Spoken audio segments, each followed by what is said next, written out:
Greetings from Brother Stephen. I'm a disciple and witness of Jesus Christ. To all the inhabitants of the earth, I present to you as a witness the gospel of the kingdom. In this lesson today, titled Giants and Their Pyramids Destroyed, we're going to be going over Genesis chapter 6, verses 1 through 7. Now, there's two lessons on the YouTube channel that you should watch before you watch this video, because we go over some of this information in these two videos. It is the study titled Adam Cursed, and this one, the extinction of dinosaurs kind of began, and Adam sent to Egypt. If you have not watched those two videos before you watch this video, this video or this teaching will be very confusing to you. We're going to start this lesson off reading in Genesis chapter 6, verses 1 through 7, which is the King James Version, Oxford edition of 1769. As I have taught in the beginning of this YouTube channel, this is a false translation of the Bible. Every Bible that has the letter J in it is a false translation of the Hebrew scriptures. This is the first false translation of the Hebrew scriptures, in almost every Bible in America after the King James Version, Oxford edition of 1769, used this version of the Bible to translate the scriptures. So all these Bibles in America are false translations of the Bible. The letter J does not belong in the Bible at all. And again, any letter that has the letter J in it, any Bible that has the letter J in it, is a false translation of the Bible. Christ's name is not Jesus, it is Jesus. So with that being said, we're going to read this first in the King James Version. In the King James Version, Oxford edition, version of the Bible from 1769. Then we will get into my translation of these verses and teaching what they mean.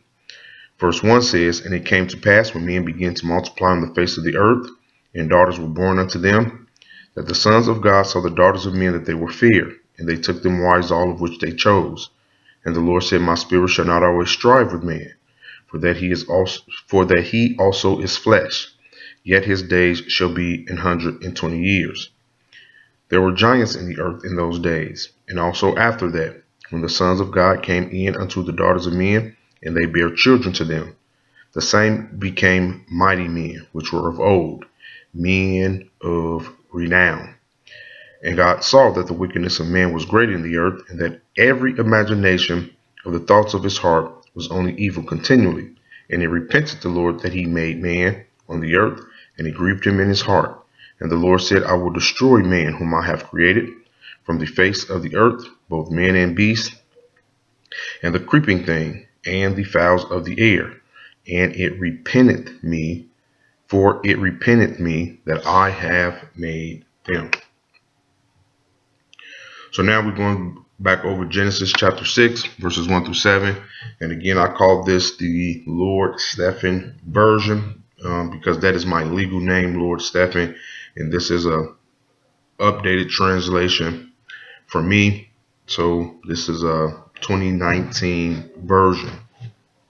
It says, "And it came to pass, when Adam began to multiply on the face of the earth, and daughters were born unto him." So when you go back to Genesis chapter 6, verses 1 in that King James Version, Oxford edition of 1769, again, I use the Blue Letter Bible website. And all you're going to do, open up that website and search Genesis chapter 6, verses 1.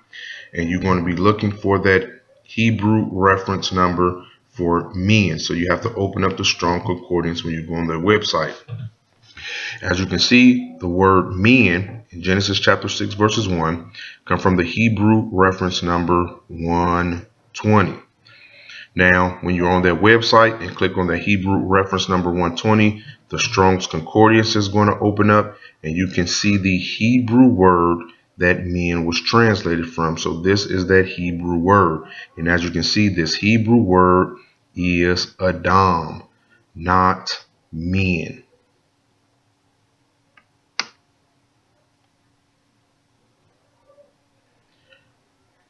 When you go to Genesis chapter 5, verses 2, it says, male and female created he them and blessed them and called their name Adam in the day when they were created. Now, the reason I have Genesis chapter 5, verses 2 here is for one, so you can see that there's that name Adam using that same Hebrew reference number.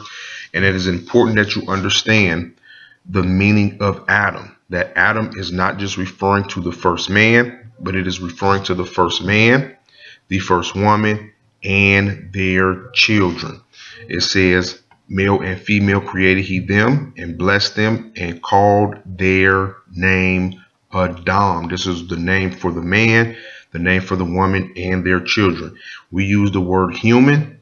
God used the word and the name of Adam for the first creation of man instead of human. So Adam means Adam, his wife, and their children. God see them as one entity, a single organism, or one body having many members.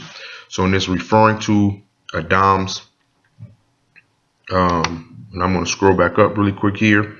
When it says, and when it came to pass when Adam began to multiply on the face of the earth, this is referring to all the descendants. This is referring to Adam, Eve, their children before the flood, their children after the flood, which again, Cain descendants. Abel didn't have any descendants. It is not referring to Seth descendants. And then it is referring to some of those other children that Adam and Chava had after Seth. So these are, when it's talking about when Adam began his, I'm going to scroll back up one more time. And it came to pass when Adam began to multiply on the face of the earth, and daughters were born unto him. This is referring to, again, all him, his wife, and their offspring. They're all referred to Adam. So when you get to verse 2, it says that the sons of Elohim. Now, when you go to verse 2 in the King James Version, it says, and the sons of God. Again, the word God or Lord should not be in the Old Testament at all because they replace names. They have different names that has different meanings. We go over this throughout the YouTube channel. But one of the things people do with this verse 2, there's a false doctrine that teach the sons of God are fallen angels. The sons of God are not fallen angels. The sons of Elohim, when you go back to Genesis chapter 4, verses 25 to 26, it says, and Adam sexed his wife again, and she birthed a son and called his name Sheth. For Elohim hath Sheth. And this word Sheth, we go over in detail. It means to like appoint or fulfilling a plan. And we go over that in detail in a study titled Sheth and Enos when we cover Genesis chapter 4, verses 25 and 26. But again, he says, for Elohim have appointed another seed instead of Hebrew, whom Quan murdered. So the seed of Sheth are these sons. These are all men names. These are the seed or the sons of Elohim. From Sheth down to Noah, 3 sons, Shem, Ham, and Japheth. So when we go back over to verse 2, that the sons of Elohim saw the daughters of men, or you can even, if you want to, you can say the seed of Elohim, saw the daughters of Adam. So it's not the daughters of men, it's the daughters of Adam, that they were fair, and they took them wives, all of which they chose. So again, when it's referring to the daughters of Adam, it is referring to Adam's descendants before the flood, which are the Nephil. It is referring to Cain's descendants, and it's referring to some of those others, but it is not referring to this lineage. So basically what you have the sons of Elohim, which are the descendants of Sheth, marrying other descendants from the line of Adam. They're marrying the Nephilim. They're marrying the descendants of Cain. And again, Abel did not have any descendants because he was killed by Quan or Cain. So when you go to 2 Peter chapter 2 verses 4, it says, "For God spared not the angels that sinned, but cast them down to hell, and delivered them into chains of darkness to be reserved unto judgment." So a lot of people try to say that these sons of God are fallen angels. The reason you know that is a false doctrine, because the scriptures clearly teach that the angels that was cast down out of heaven, they went to hell, and they are delivered into chains of darkness to be reserved unto judgment. These angels are not roaming the earth, and neither are these angels. Do these angels look like men? They cannot procreate with men. Again, when you look up 2 Peter chapter 2 verses 4, again on that Blue Letter Bible website, you will find that this word hell comes from the Greek reference number 5020. And when you click on that Greek reference number on the website, as you can see, it comes from the Greek word tartaro. And when you translate tartaro into English, it is Tartarus. And as you can see here, even from the root word etymology, it says from Tartarus, the deepest abyss of hell. So they are not, when they was cast out of heaven to the earth, they was not cast on the earth. They was cast into the deepest level of the earth, which is the earth's core, which is a molten hot core. And again, so here's that word Tartarus. If you look up Tartarus, even from Greek mythology, you will find that Tartarus, again, this come off of Wikipedia. Tartarus is the deepest abyss that is used as a dungeon of torment and suffering for the wicked. And the wicked are those fallen angels that sin, and as the prison for the Titans. So again, when you go to 2 Peter chapter 2 verses 4, it says, "For if God spared not the angels that sinned, but cast them down to Tartarus, and delivered them into chains of darkness to be reserved unto judgment." Now we go over this particular verse in detail in a study titled "Nakash, Cast Out of Heaven," because not only was the devil cast out of heaven, but his angels was cast out with him. And these were giant birds on that planet. They did not look like human beings. They are not part of Elohim. And when they was cast to the earth, they was cast into the core of the earth, that molten hot core. Those are those chains of darkness where they are reserved unto the last days. Now, in this lesson, we also go over a description of what these angels and even the serpent or the Nakash looks like. And this is the description that the Bible describes them as.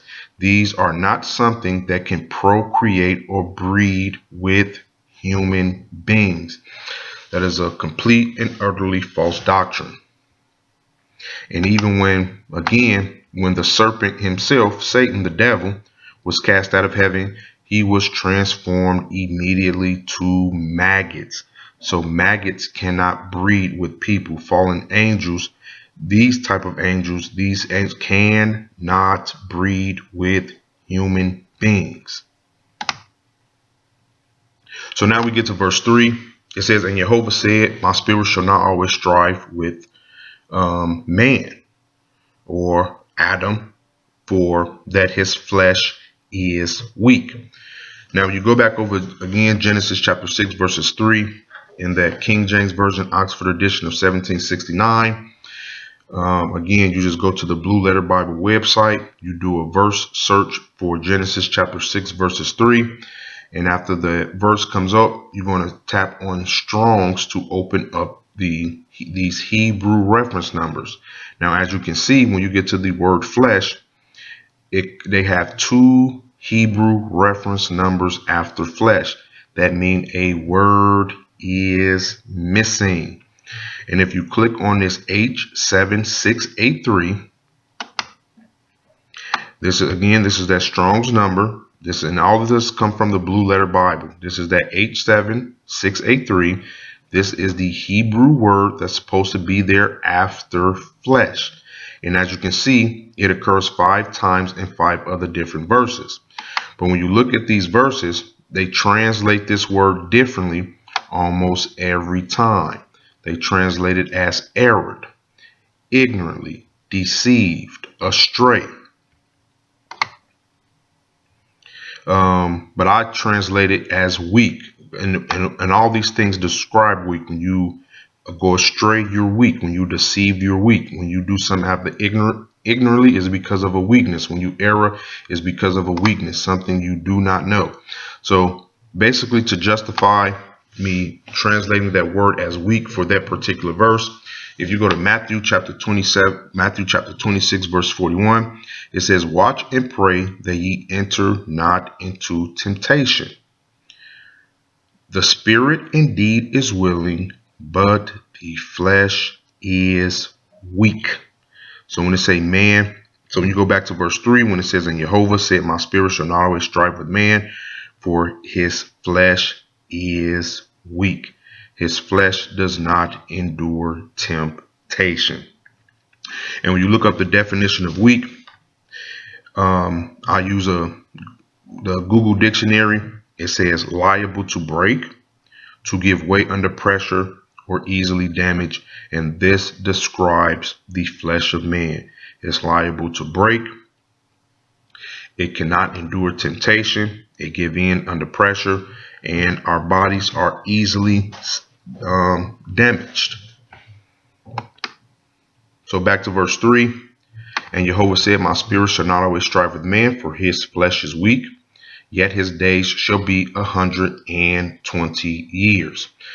So if you can remember one of the previous studies, and I'm going to scroll back up here. The last study titled The Generations of Adam, we actually create this timeline for you in that study. And if you can remember, before the flood, people lived for almost close to 1,000 years, because 1,000 years represents one day in astrology. As the earth passed through the 12 major constellations, it takes 2 days for the earth to pass through each major constellation, the 12 constellations of the zodiac. So the first day represent the first 1,000 years represents day, the second 1,000 years represents night. And those, again, when you go to those scriptures and say one day is as to the Lord as 1,000 years, as 1,000 years is to one day, people on earth typically go by the earth rotating around the sun. Or there's another aspect of time, and that is how long it takes for the earth to pass through each age. And it takes 2 days for the earth to pass through each age. Well, let me change that. It doesn't take 2 days. It takes a day, which is 1,000 years, and it takes a night, which is 1,000 years, to pass through each age.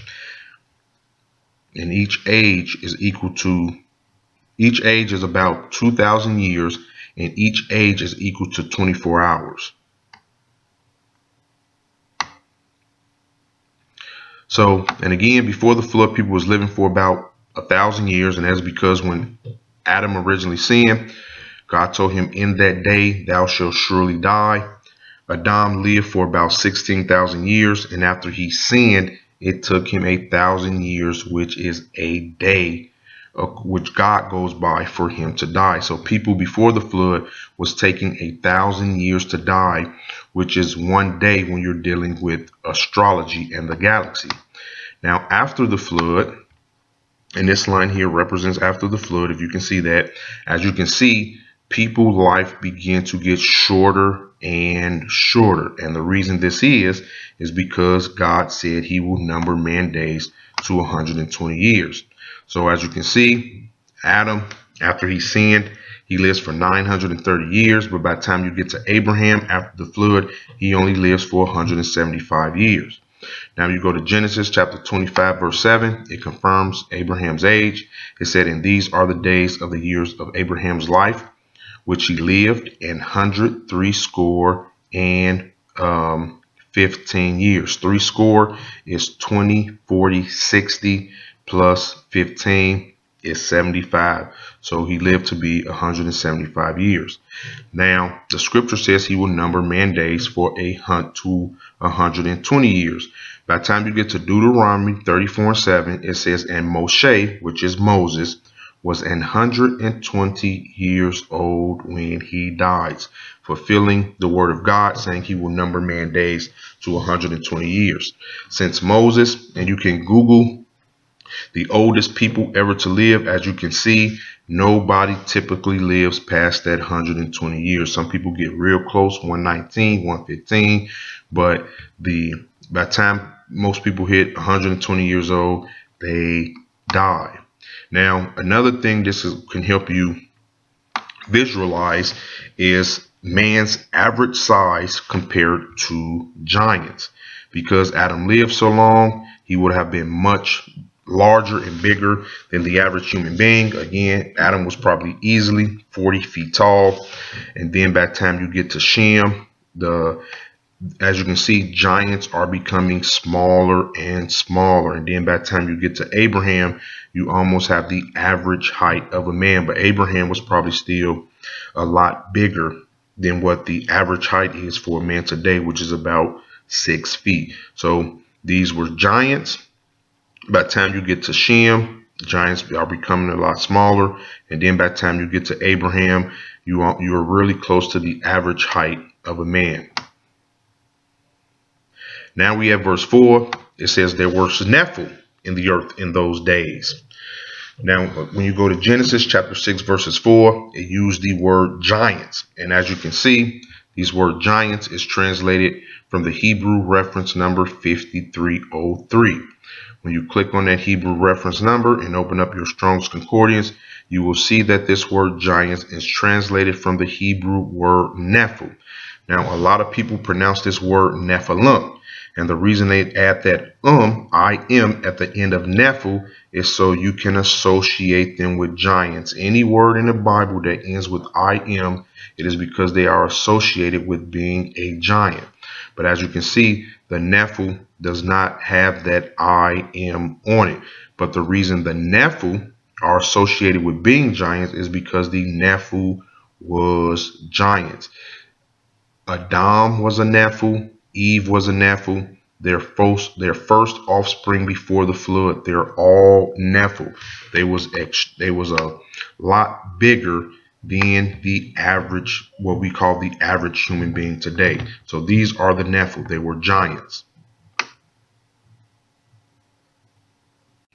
So I use the word Nephil there instead of giants, because it's the same thing. This word giants is used to translate about 3 different words in the Old Testament.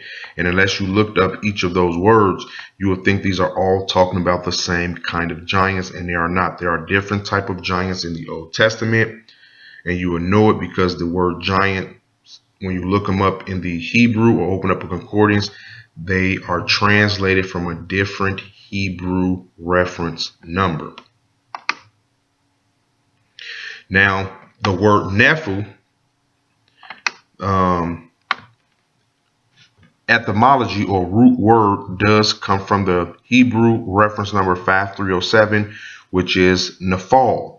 And the Nephil are associated with Nephal, and the word Nephal is associated with falling.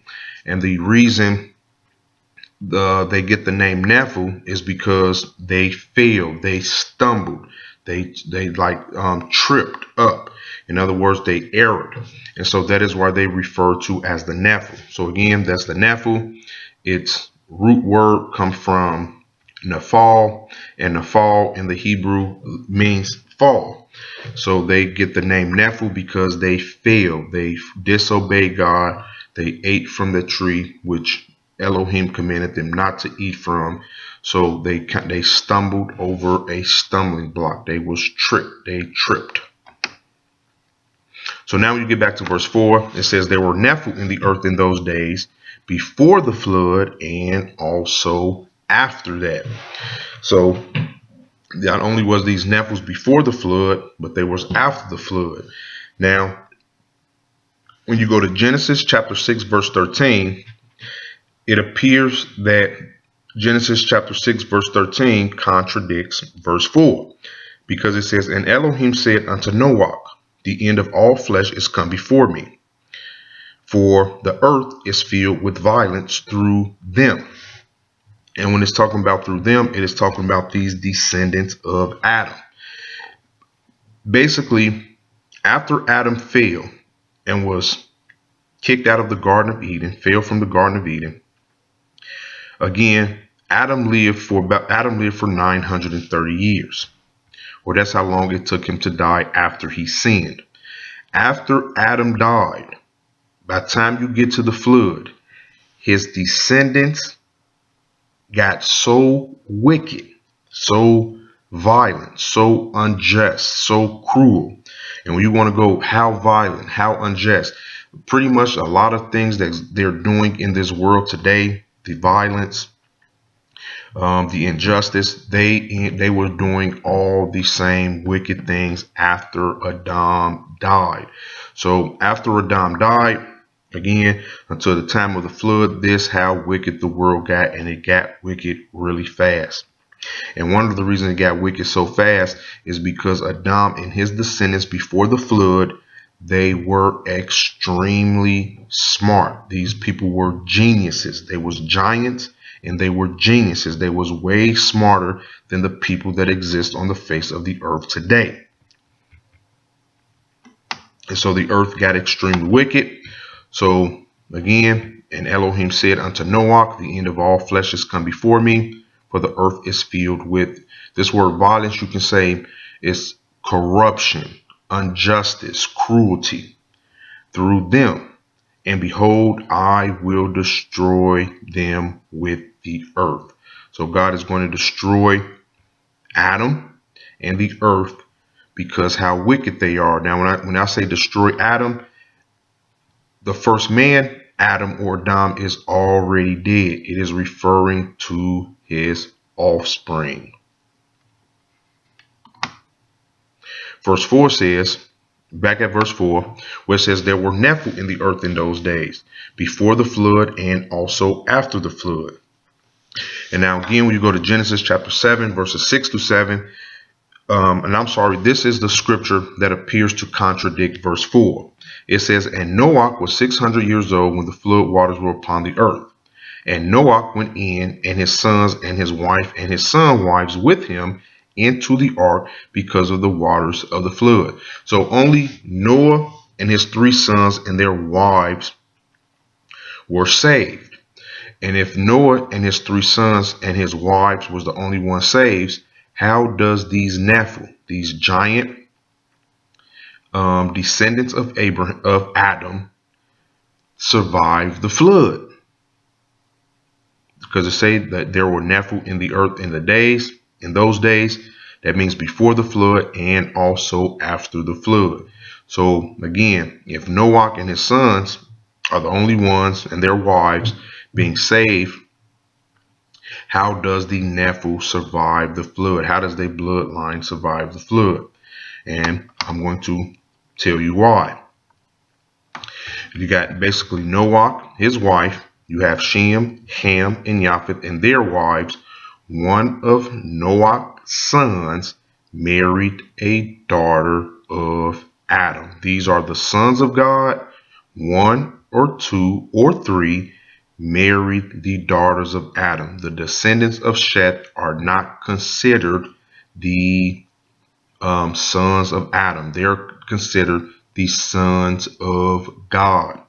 God put a distinction between the seed of Satan and the seed of God. The seed of Sheth is a special bloodline.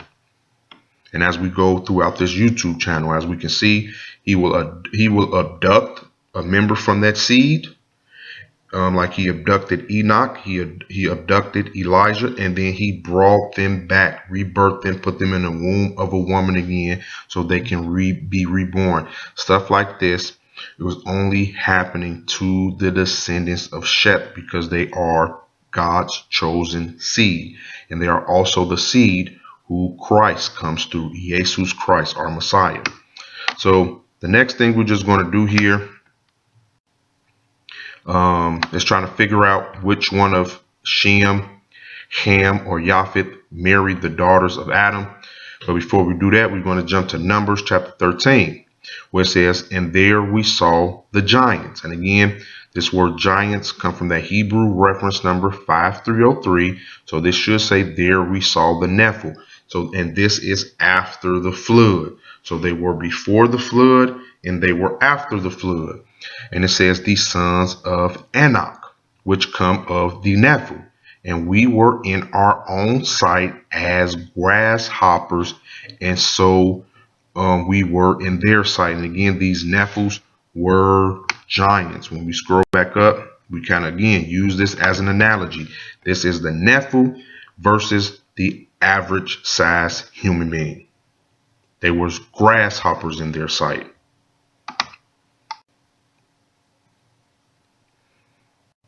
And again, that's that Hebrew reference number 5303. So you know that is the Nephil. So one of the things we're going to point out to find out which one of them married the Nephil, it says the Nephil are the sons of Anak. So we're going to figure out who the sons of Anak is, so we can figure out who, which one of Noah's sons married a Nephil. Before we do that, we have Genesis chapter 6 verses 2. And again, it says the sons of Elohim, which is, again, this is specifically referring to the lineage of Sheth and Shem, Ham, and Japheth. Those are the sons of Elohim. They saw the daughters of Adam, so they saw the Nephil.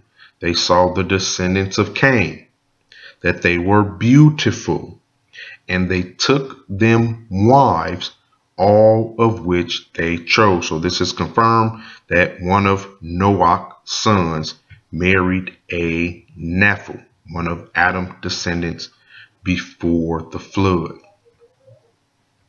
When you get to Genesis chapter 10 verses 6, and then we're going to go to 13 and 14, these are the sons of Ham. It says, "And the sons of Ham was Cush, Mizraim, Put, and Canaan." And we're going to jump down to 13 because we're going to go straight to Mizraim seed. And if you can remember, because earlier I said anytime you see that I am on the end of the word, it is associated with giants. And it says, "And Mizraim begat Ludim and Anamim." Now this Anamim are the sons of Anak. So these are the descendants of Ham. And then as you can see, when you read verses 13 and 14, I have bolded this I am, so you can recognize that all of them from Mizraim, from Ham descended Mizraim, these are all giants. And this is how the Nephil survives the flood. One of the female descendants of the Nephil marries Ham, or Ham marries the Nephil, and they have children after the flood. So when you go back to verse 4, when it says there were Nephil in the earth in those days, that means before the flood and also after the flood, when the sons of Elohim, this is referring to Ham, came in unto the daughters of Adam, which is a Nephil, and they bare children to them. The same became mighty men, which were of old, men of name. So, in other words, because they married those, scroll back up here, because they married those offspring. Now you got to remember, this is Shem, Ham, and Japheth. So the descendants of Adam would have been, as you can see, still a lot taller than Shem, Ham, and Japheth.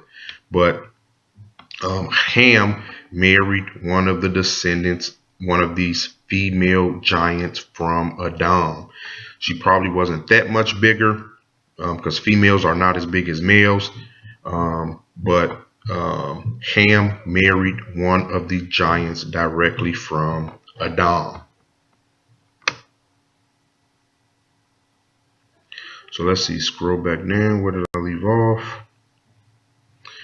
And that's why they became mighty men, because they was just a different strand, a different breed, very powerful, because they was mixed. Not only was they Adam original seeds and they was huge giants, but now they kind of got having children with the God's chosen seed. So these was some mighty. Their genetics were incredible, powerful genetics. Now, when it say which were of old, men of name, the King James Version Bible in Genesis chapter 6 verses 4, it used the word renown. And as you can see, this word renown come from the Hebrew reference number 8034. But as you can see in other verses, this Hebrew reference number 8304 is not translated as renown, but it is translated as name. So that is why I have name in my translation. The same became mighty men, which were of old, men of name. In other words, they were so mighty that they was recognized by a name. In other words, you can say that they were famous. And again, I'm just showing you that Hebrew reference number 8034 is multiple times translated as name. Now, when you go to Genesis chapter 11, verses 4 through 5, and we go over this in the study titled Adam Sent to Egypt. It says, and they said, go to, let us build us a city. This is after the flood. And they said, go to, let us build us a city and a pyramid, whose top may reach to heaven, and let us make us a name. So just like they had a city and a pyramids and a name before the flood, the descendants of Adam after the flood tried to rebuild the city, the pyramid, and make themselves a name again after the flood in the land of Mesopotamia or Babel. It says, lest we be scattered abroad upon the face of the whole earth. And Yehovah came down to see the city and the pyramid which the children of Adam builded. These was the descendants of Ham, of Mazraim. They were all giants, and they was trying to rebuild that city and those pyramids, because again, those pyramids are not just some big monuments to look at. They was using the pyramids to harness energy and technology. There was probably something we can't even fully imagine to this day. Exactly what everything they could have been using those pyramids for. But again, we go over that in detail in that study titled Adam Sent to Egypt. Now, again, when you go to Genesis chapter 11, verse 5, I just have it here just so you can see the reason I have which were the children of the children of Adam builded. The King James Version Bible says which the children of man builded. But again, when you go to that Genesis chapter 11, verse 5 on the Blue Letter Bible website and search this verse, open up your concordance, you will see that that word men is from that Hebrew reference number 120. So it should be Adam. These were the giants was rebuilding their pyramids. Verse 5 says, and Elohim saw the wickedness of Adam was great in the earth. Now, this is not talking about Adam himself, the first man that was created, because he is dead at this point. This is talking about his descendants after he died. they became extremely wicked. If you can remember, when Adam ate from that tree of knowledge of good and evil, their mind's eye was open, where they can understand good, evil, their imagination. They develop an imagination and a consciousness. And this imagination and the conscience that we have, we can use it for good or we can use it for evil.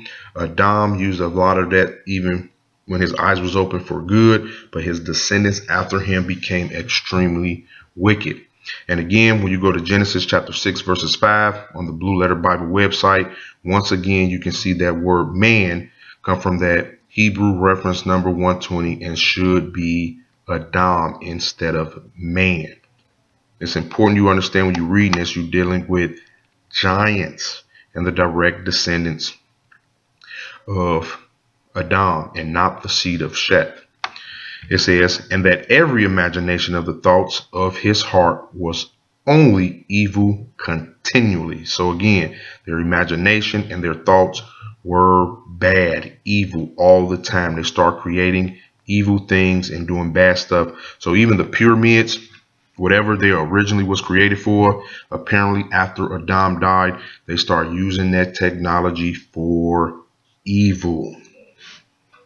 And you say, what type of evil? Probably a lot of the same things they're doing today with technology. There's a lot of good things they can be using technology for today, but they use majority of it for evil, for weapons of mass destruction, even how they hunt and gain and kill animals just for sport and gain.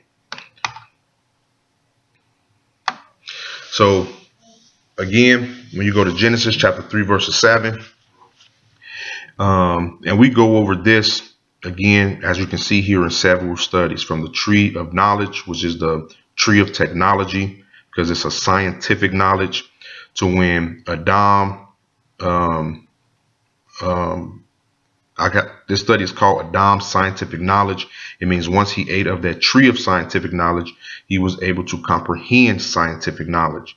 And we go over it in Adam sent to Egypt, and we talk about this in the progeny of Quan. When you go to Genesis chapter 3, verses 7, it says, and their eyes. This is talking about their mind's eye, which is their imagination and their consciousness of them both were open. Another thing I want to point out, when the woman ate from it, nothing happened. But when Adam ate from it, then both of their eyes were open. And not only was their eyes open, but their children before the flood, all of their eyes were open once Adam ate. So Adam, Chava, and all of the children before the flood, or before he fell into sin, their imagination and their consciousness was open, where they could understand scientific knowledge. And these people even before they understood scientific knowledge, the Bible lets you know that their memory was impeccable. They had the memory of genius, where they remembered absolutely everything. The scriptures even says Adam named all the animals on the face of the earth. That is something what we would call a genius memory. And it says, and they understood that they were naked, and they sewed fig leaves together. And this is the first invention ever by man, when Adam invented skirts to cover up him and his wife nakedness. So again, you cannot invent anything without having an imagination. And what comes along with that imagination is that consciousness to let you know what you're thinking or what you're about to do, whether it's good or bad, whether it will work or not work. That is all connected to your imagination and consciousness, which is your mind's eye, not your natural eyes. So when you get to verse 5 again, it says, and Elohim saw the wickedness of Adam was great in the earth, and that every imagination of the thoughts of his heart was only evil continually. And it repented Yehovah that he had made Adam on the earth, and he grieved him in his heart. Now again, when you go to Genesis chapter 6, verses 6, and that false translation, it says, and he repented the Lord that he had made man. So there's two words we're going to focus on here. made, which comes from the Hebrew reference number 6213, and again that word man, which comes from the Hebrew reference number 120. Because when you read this in the false translation, it makes it sound like he repented that he made human beings, but this is referring specifically when he first created Adam, the first man. It repented that he made Adam.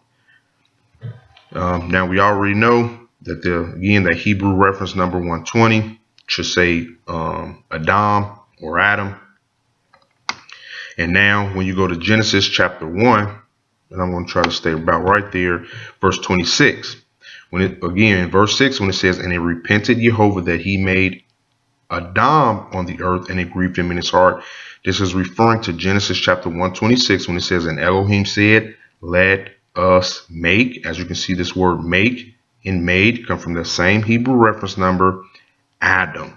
Come from that same Hebrew reference number, in our image, after our likeness, and let him have dominion over the fish of the sea, and over the birds of the air, and over the cattle, and over all the earth, and over every creeping thing that creepeth upon the earth. So this is what Yehovah repented from. He repented the day he made Adam, from Genesis chapter 1, verse 26.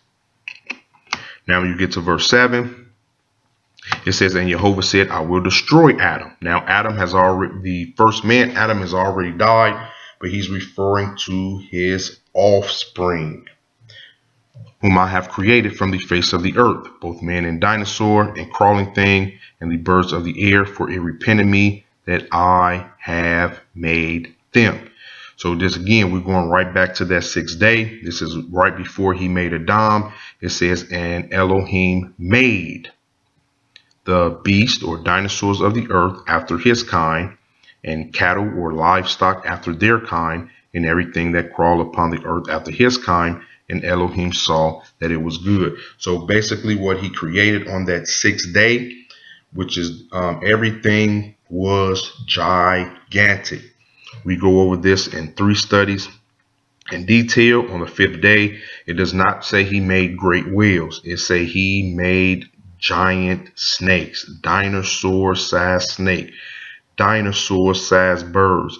On the 6th day, when he created beast, he created dinosaurs. Everything was humongous. Even when he created Adam, Adam was a giant, bigger than any dinosaur. A dinosaur could not eat Adam. And we also have proof of this world that Elohim created it before the flood. We have the bones or the fossils of these gigantic snakes. We have the fossils of these giant birds, and we can see just how big these birds was compared to modern man. Adam would have been bigger than this bird. And we even have the fossils of dinosaurs to prove that what the Bible's saying is true. And we even have existence of the first civilization that these giants built after Adam fell into sin, because they the ones built the pyramids. This was the first civilization on the earth after the fall, where inventions and everything, scientific knowledge and inventions all began in Egypt, where Adam was sent after he fell, and when his mind was open to scientific knowledge.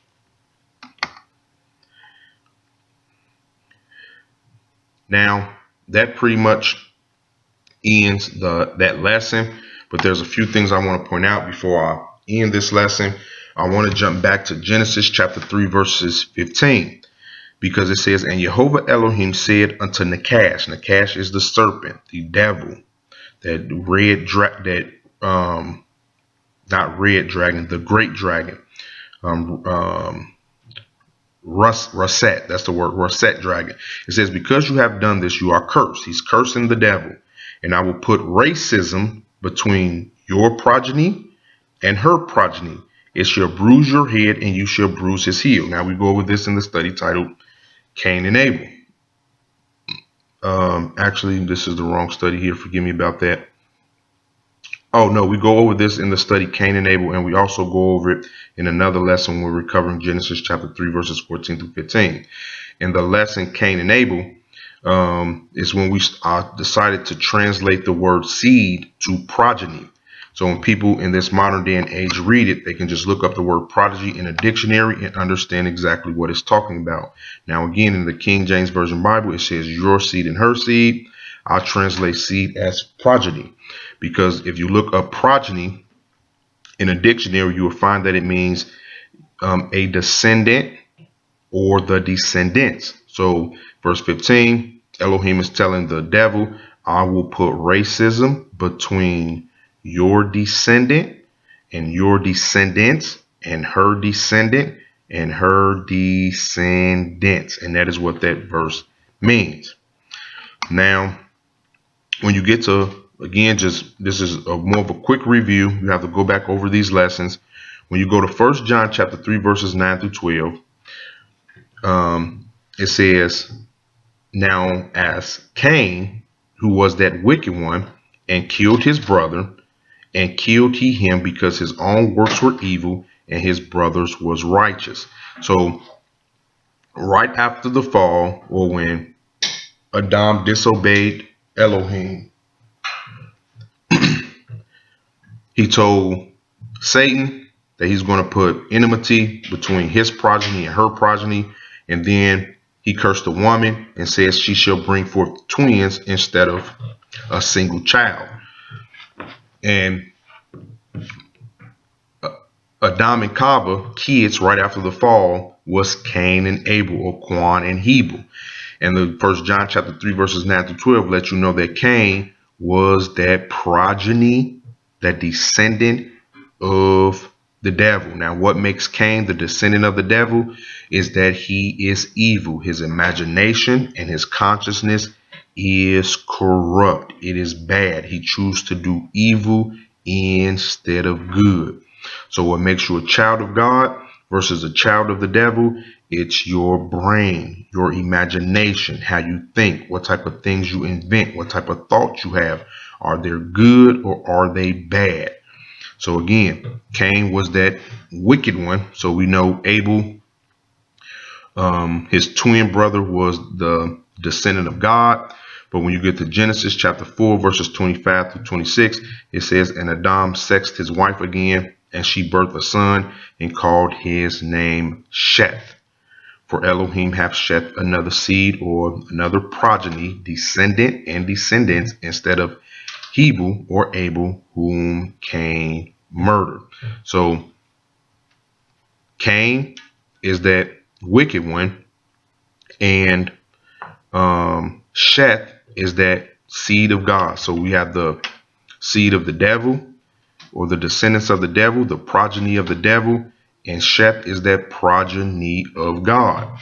Now, what most people miss when they're reading through this, God made a prophecy concerning Cain and Sheth. And that prophecy from Genesis chapter 3, verse 15 still have to be fulfilled. But now the question is this. The flood waters came. It wiped out the descendants of Cain. So how can this prophecy come to pass now? And well, how it come to pass? Because just like the scriptures say, the sons of God came in unto the daughters of Adam. One of Noah's sons marries a daughter of Cain. And this is how Cain's bloodline survives the flood also. All the bloodlines before the flood. And I'm going to try to scroll back up to find that picture. Let's see here.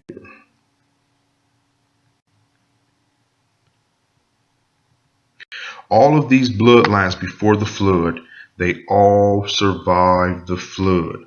And how do they survive the flood? They survived the flood through the wives of Noah's 3 sons. Now we're going to scroll back down. So we already know that Ham married one of those Nephil, which was a descendant of Adam and Eve before the fall. We already went over those scriptures. Now, either Shem or Japheth marries a daughter of Cain. So we're going to go over a few scriptures so you know which one of them married a daughter of Cain. When you go to Luke chapter 3, verses 23 through 38, and we're not going to read through all these verses. I just highlighted have a few verses here and some names highlighted to make my point.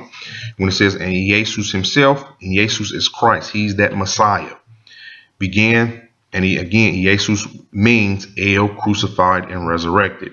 And El is that very first name of God from the age of Elohim, or the age of Taurus. And Jesus himself began to be about 30 years of age, being, as was supposed, the son of Joseph, which was the son of Heli, which was the son of Jacob, which was the son of Isaac, which was the son of Abraham. So Isaac is a descendant of Abraham. Jesus is a descendant of Abraham. And as you can see, Abraham is a descendant of Shem, Shem the son of Noah. So just to get straight to the point, we know Shem had to marry within his own family, had to be a daughter of Shet, because this is who the Messiah comes through. That is the progeny of God. It comes through Shem.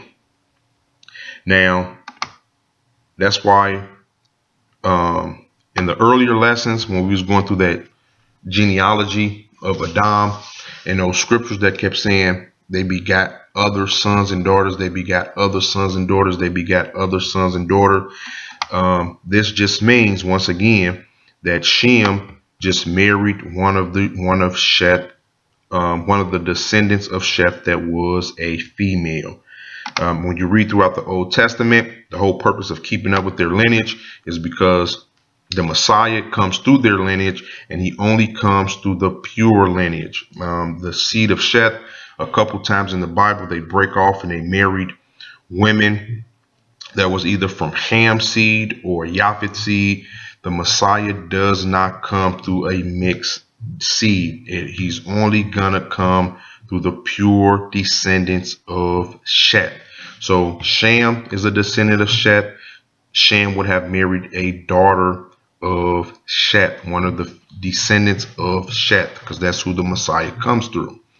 So once you know that the Messiah comes through Sheth, we know that the descendant or the Antichrist has to come through Cain. So that means Japheth marries a daughter of Cain. So Cain's bloodline survives the flood. But the good thing about the flood is that Cain's pure bloodline is cut off. It is destroyed. So Satan, that like pure descendants of Cain, they're cut off. And now that wicked seed has mingled at least with a perfect seed, because they come from Noah. Noah was a just and perfect man.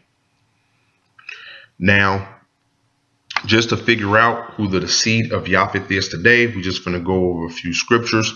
When you go to Genesis chapter 10, verses 2 through 5, these are the descendants of Japheth. And it says, and the sons of Japheth, Gomer and Magog and Meda and Javan. Javan means the Greeks. And Tubal and Meshach and Tyrus. And the sons of Gomer, Ashkenaz and Raphath and Togarmah. And the sons of Javan, Esha and Charsha, Kittim and Dudim. By these were the isles, or the islands of the Gentiles divided in the land. So where did Japheth's seed go after the flood? After God confused their language to understand what the isles of the Gentiles are, you just have to go to Jeremiah 15 and 22. It says, and the kings of Tyrus and all the kings of Zidon and the kings of the islands which are beyond the sea. So where do they go? They don't go back to Africa like Ham's seed does. Japheth's seed goes across the sea. And this is referring to the Mediterranean Sea. And across the Mediterranean Sea, They have a bunch of small islands like Cyprus, this island, all these little islands, and this where the seed of Japheth go, and this is what we know today of as Europe. So Cain descendants goes to Europe. The Antichrist, and this is why the Antichrist comes out of Europe, because that is where Cain's seed is, and in the last days the Antichrist comes out of Europe. Now, again, I'll tell people all the time, um, um, although Europeans are the descendants of Cain, they are still also the descendants of Japheth, which is still part of their bloodline, still comes from Seth. So they're still our brothers and sisters in Christ. They're all white people. All Europeans are not bad. Just like all of Sheth's seed was not good. What determines if you're going to be a child of God or a child of the devil is your imagination and your consciousness, the things you invent and how you treat other people. Do you love all people or do you hate? That is the major difference between the seed of Satan and the seed of God. So now basically what I have here is a couple verses about the Antichrist.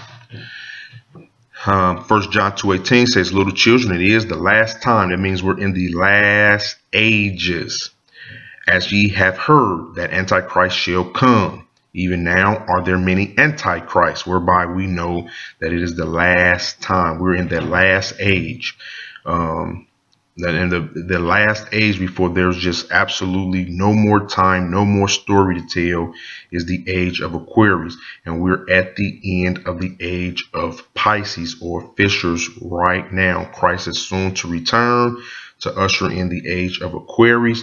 Once the age of Aquarius usher in, the devil is bound for 1,000 years. We rule on earth with Christ for that 1,000 years. And after that 1,000 years, Satan is unloosed to deceive the world again for 1,000 years. And at the end of that 1,000 years is that Armageddon, that last and final battle between good and evil. When you go to 2 Thessalonians chapter 2, verses 3, it says, let no man deceive you by any means, for that day shall not come except there come a falling away first. And the man of sin, which is that Antichrist, that just like how Sheth's seed has a Messiah, Cain's seed has a anti-Messiah or an Antichrist, but he's all evil, Christ is all good. And that man of sin be revealed, the son of perdition. Perdition just means the son of hell, torturing, being tormented forever. Now, as you can see, this word falling away comes from that Greek reference number 646. And it should say apostasy because it comes from that Greek word apostasy. When you translate that to English, is apostasy, not falling away. And apostasy just means an abandonment of the truth. People will not believe the truth anymore. And that all began in 1769 when Oxford falsely translated the King James Version Bible of 1611 is when the apostasy began. Everybody believes in this false Jesus. Nobody knows the truth. Nobody knows what's really going on in the book of Genesis. Nobody knows what's going on in the book of Revelations. Nobody knows the real name of Christ. Is Jesus? They think it's Jesus, and they think Christ's name in the Old Testament is Jehovah instead of Yehovah. Nobody knows the names Elohim, El, Adonai, and so on. We are in that falling away or that great apostasy where the world, Satan has deceived the entire world, and it has been a complete abandonment of the truth. When you get to Matthew chapter 24, verses 35, Christ describes the apostasy.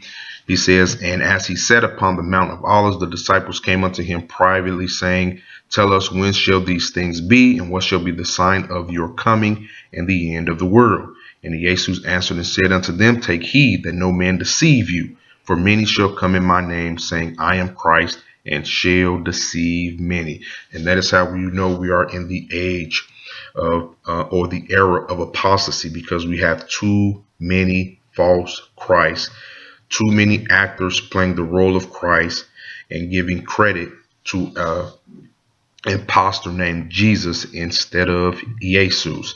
If you continue reading through Matthew chapter 24, Christ even says, this age shall not pass till all these things be fulfilled. And of course, he's talking about that age of fishers or Pisces. And again, an age is only represented by 2,000 years. And it's, again, it is Christ ushered in the age of fishers. It's been 2019 years so far, so we know this age is about to pass, and we are soon to enter into the age of Aquarius, where God is going to pour out his truth upon the whole earth. That age of deception is going to be over, or that great apostasy is about to end. When you go to 2 Thessalonians 2 and 3, again, we went over, let no man deceive you, for that day shall not come except a apostasy first. So we were at the apostasy, and then it says, and that the man of sin be revealed, the son of perdition, and that is the Antichrist. So that's one of the things we're waiting on now, and that does not happen until we're actually in that tribulation period, that the man of sin will be revealed. The man of sin is not revealed before the great tribulation period. He's kind of revealed right at the middle of the last 7 years, when God, the last 7 years, God is pouring out his wrath, and in the middle of those 7 years is when his this man of sin is going to be revealed. When you go to verse 4, it says, who's opposed and exalted himself above all that is called God, and that he is worshipped, so that he as God sitteth in the temple of God, showing himself to be God. So again, that temple has to be rebuilt. He's going to sit in that temple after it is rebuilt. So again, you have Noah, 3 sons, Shem, Ham, and Japheth. Ham and Japheth goes into the daughters of Adam, which is the descendants of Cain and the Nephilim. And Shem marries a descendant of Sheth, keeping his bloodline pure, and this is eventually who Christ come through, and the Antichrist come through that seed of Cain. Now, while we're looking at this image, I want to go over one more verse, and it will conclude this lesson. When you go to Matthew chapter 13, verses 33, it says, another parable spake he unto them. The kingdom of heaven is likened unto yeast, which a woman took and hid in 3 measures of dough till the whole was leavened. Now, basically what this parable is talking about is this image that you're looking at right here. And I'm going to reread Matthew chapter 13, verses 33, and reveal the parable to you. The kingdom of heaven is like unto Noah's seed. Noah, remember, Noah names mean divided seed, which his wife took. His wife took and had 3 sons and hid in 3 nations.